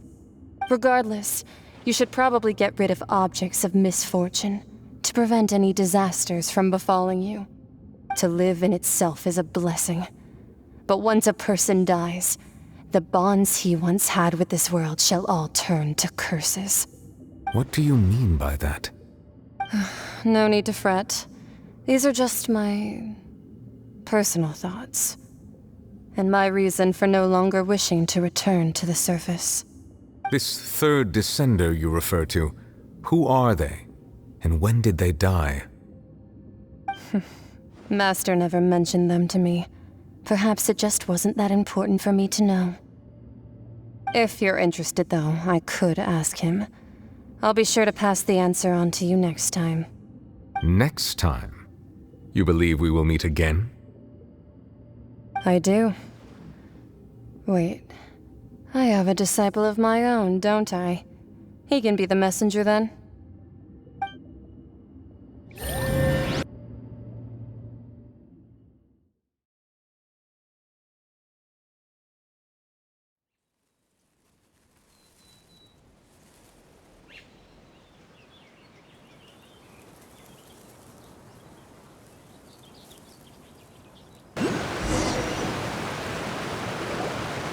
That's what she told me. Whether it would prove useful or not, I wanted to pass that information on to you. The remains of the third descender? So that's what the Gnosis actually are. Paimon just thought they looked like chess pieces. How could they be a person's remains? All the same, assuming that there was no misunderstanding or special metaphor at play, that is what she meant to say. And she said that it would bring misfortune and that you should check it, which is why you gave it to the Fatui. If she speaks the truth, then I would simply be putting Fontaine at unnecessary risk by keeping it here.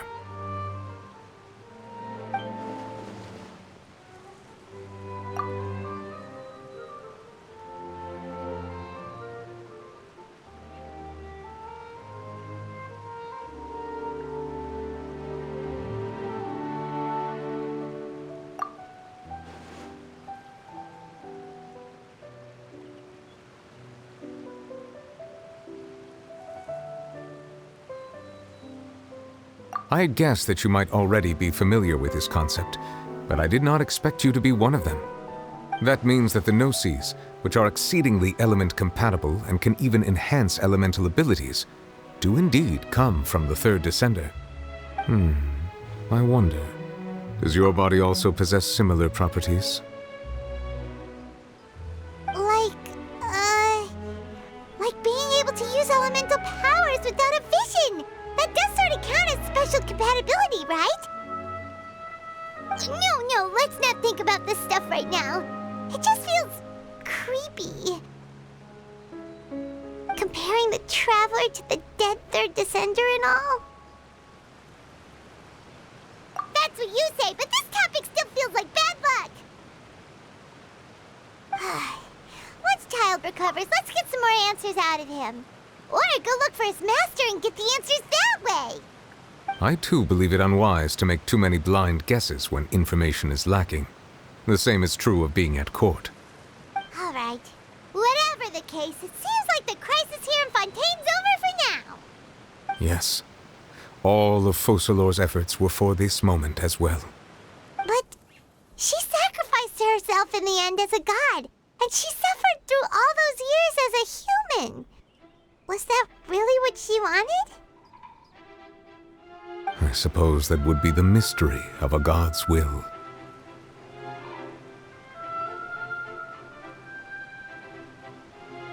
I suspect not. But once in a while, I too would guess that if wishes were like the clouds in the sky, they will one day return to the earth as raindrops. Life flows like water, and rain is the final answer. The water levels may sometimes tilt one way or another, but the rain falls fairly upon all. And what, ultimately, is the difference between the rains that fall upon all of us?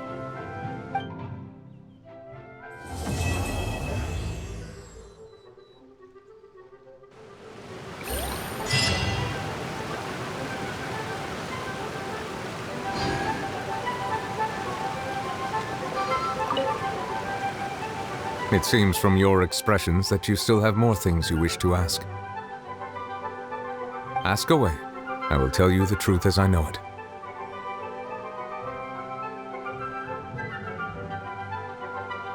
I suggest that you fully prepare yourself before going to Natlan. In the meantime, Fontaine's doors will always be open to you.